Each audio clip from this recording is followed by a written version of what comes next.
Welcome back, guys. It's Thomas, and today we're looking at my top favorite 10 Action Force pickups of 2025.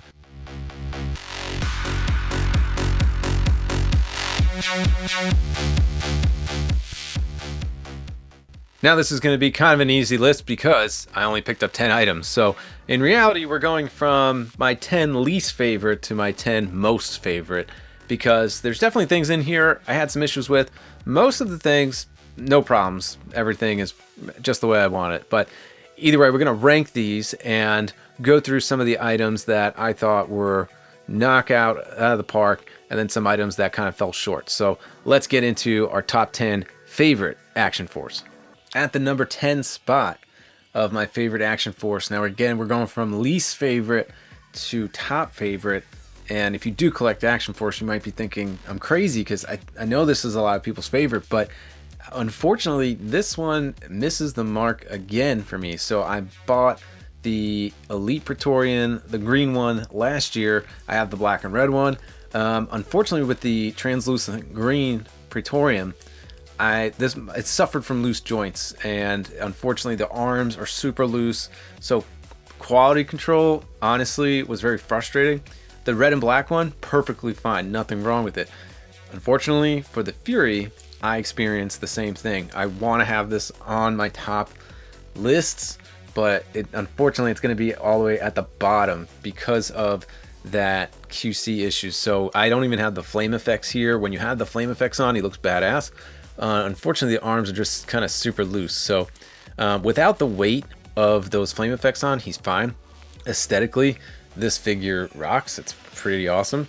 But I just kind of wish that, for my fifth Praetorian that I've purchased, I wouldn't have experienced that again. So I know there's been some other variants that have come out. The clear one, I'm done with these, so I'm not going to even buy more than one of these. I bought 3 of the Elite Praetorians, and then after that I was kind of hesitant. So I only have one of the black and red. I'm only getting one of this guy just because I don't want to have to experience those kind of loose arms. So badass looking figure. Unfortunately, the loose joints take him all the way to the bottom of the list. At the number 9 pick, we have the Infantry Commando 2.0. This is the desert version. This is a completely good figure. It's just, as far as favorite, it just doesn't appeal to me like other figures. Even with G.I. Joe, I don't like the pure military figures.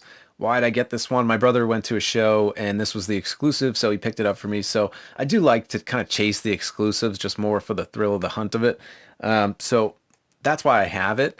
If there was an option, this is probably not one that I would pick up, but it's always good to kind of have, typical army fatigues on the shelf. So for all intents and purposes, this is a great figure. It's just not my taste.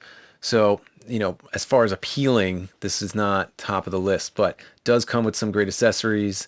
I do like the camo design on it. So good figure, just not most appealing to me. So number 9, the Desert Infantry Commando 2.0. At number 8, we have the Vanguard Hall Heavy Armor Upgraded Loadout. And as you can see, I haven't opened it yet. However, I think this was a fun release, and I still need to get around to unpacking it and installing it onto my Vanguard. So it's only this high on the list only because I haven't gotten a chance to really play with it. But I just like the option to have these upgrades. So he does come out with cool accessory packs. So the fact that he came out with one for the vehicle, really awesome. So eventually I'll not be lazy and I'll get this out of the box, attach it to my Vanguard. So it's just a really fun add-on. I love the, whatever you call this, the rack, kind of makes it look a little Mad Max-ish. So really cool. So for my number 8 pick, I'm going with the Vanguard accessory set, or haul set. My number 7 pick goes to the Gray Ghost Operation. And it's always good to have some stealth fatigue figures in the background. I might pick up more of these because they're good background fodder, but as a figure itself, it's cool. Like I said, the army fatigues don't really appeal to me the most. I like more of the strange and kind of fantastical or sci-fi. It's still a great figure. So I do like the old style camo with the black and gray. This thing comes loaded out with a whole bunch of stuff and did some pretty interesting things here. The pistol has some nice texture on it. So, more of the same, I guess, opinion of me not liking the typical fatigue stuff, still a great figure. This will look great as an army builder on your shelf if you need your superheroes fighting off a swarm of troopers. This is a great one to have on the shelf. For my number 6 pick is Backpack Set Bravo, and I haven't opened it yet, but I know what's inside, so I'm going to put this on the ranking anyway. I love that he's doing these accessory sets. Other than weapons, this is just really cool to kind of outfit your action force. You can even use them on G.I. Joe, but this was just a cool set that just came out, actually, and there's some cool features with the antennas and the removable phones or walkies, so pretty awesome. Comes with the action points. Just a neat way to world build with these different accessories, and I like to mix and match with different toy lines, so this is perfect for me. And I think he did other styles like desert camo or green fatigue. I like the black because that fits more my style, so definitely will be opening these soon, getting them out of the box and matching them up with some other figures. But number 6, Backpack Set Bravo. My number 5 pick goes to the Red Crimson Shadow Infantry. So I do love the red and black aesthetic. I have lots of red and black G.I. Joe or Cobra villains, and I have the red and black Praetorian. So I kind of have a red and black faction. So that's why I wanted this guy. Comes loaded with, looks like some gas grenades, some regular grenades, so many weapons, and I do like the machine gun or rifle he comes with. But going into more of the different colors outside of fatigue or black, I do love the black and red. And like I said, I think I have him mixed with my Crimson Guard, my Praetorian, the black and red ones. So he does look good. I actually put him on the bike that came with Baroness, and that's where he's normally displayed. So I like to kind of mix and match there, but he looks great. So the Red Crimson Infantry. Number 4 goes to Colonel Siege. Now, this character might have come out in 2024, but I know I picked him up in 2025, so it might be cheating a little bit. This is a great figure, original character, a little more interesting because he's not in those typical fatigues. He has a cool hairstyle. I love the dueling revolvers that he has, the cool little cases that he has, the holders for the guns. I love those.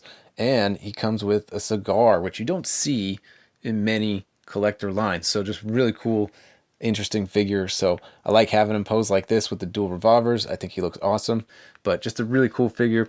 And, you know, I like more of these kind of just original characters that can kind of fit into any other line. The only thing is, even though it's hidden the Action Force logo, I kind of wish it was a plain shirt. Either way, still a fun character. My number 3 pick goes to this rocket launcher.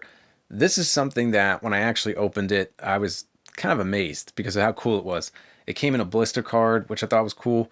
So just so many fun things to talk about with this thing. So, you know, it does come with these effects pieces, which look awesome, but you could take those out, you know, kind of have it plain before it shoots any rockets. And the actual effects pieces are really cool. So you have a rocket shooting out there. This is the, I don't even know what you would call this, the blowback. But even more so than the rocket launcher, the carrying case, I think, is awesome. So just kind of getting this open here as I just dropped all the rockets. So just really cool that you could put your rockets in there. You could put the rocket launcher in there. But other than keeping it as a carrying case, I think it's just a cool prop to have on your display. And the handles actually move.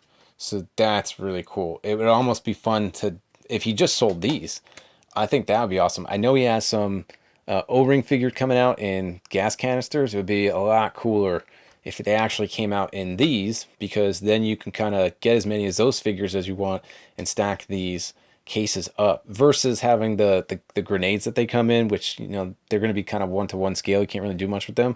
If they were to come in carrying cases like these, make the handles move, then at least they serve a dual purpose, not only holding that O-ring figure, but holding or being props in your display. So other than just being a cool accessory alone, the carrying case is awesome. My number 2 pick goes to the Vac Metal Steel Brigade. This was a really cool figure, and it was a Zolocon exclusive in Pennsylvania, and I happened to be in New York the same weekend for my high school reunion.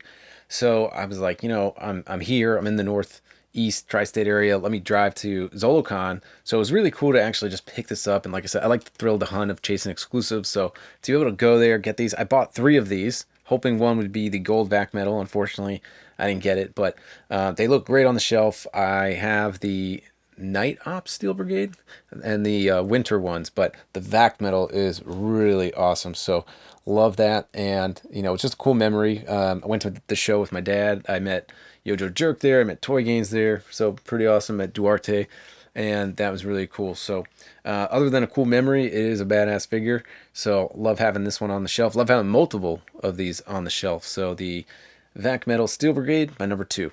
And my number 1 pick for Action Force this year is the Day of the Dead Sidewinder. I didn't pick up the original Sidewinder. He looked a little plain to me, but putting that Day of the Dead makeup on it really brought it up a notch. Now, I was hoping to get at least one of the variants because I like that pop of color. I didn't get them, but this one is still an awesome figure. I bought 2 just to kind of even strengthen my odds, but unfortunately I got 2 of the same. But the dual Uzis, I love that. The equipped with all the gas canisters and the grenades. He has that cool knife on his back. I love that. All the tattoos that they did. This is just a really all-around good figure. Like, look at the detail on the head. Like, that is something. So even though this is, came out fairly recently, so still fresh in my mind, this, as soon as I saw this, I knew this would be my top Action Force figure for the year. So Sidewinder, Day of the Dead, definitely a favorite. I'm gonna still see if I go to a con and he has some of these, I might pick some up just to hope that I get the variant. But this is just a badass figure on its own. And that does it for this one, folks. This is my top 10 favorite Action Force pickups of 2025. We have some great stuff coming out this year. We have the civilian characters, the extras. We have the gym set with the ladies in their workout clothes. I think that one and the accessories are definitely going to be a favorite of mine next year. And of course, Valaverse just announced the black, the pirate subline, and the kind of mythical character that they announced as an exclusive. I already know that those are going to be some of my favorite figures next year. So really excited about where the line's going. And I think it was a good year for Valaverse. I didn't pick up much, but what I did pick up, I really enjoyed. So hope you enjoy this one, folks. Until the next episode, we'll catch you next time.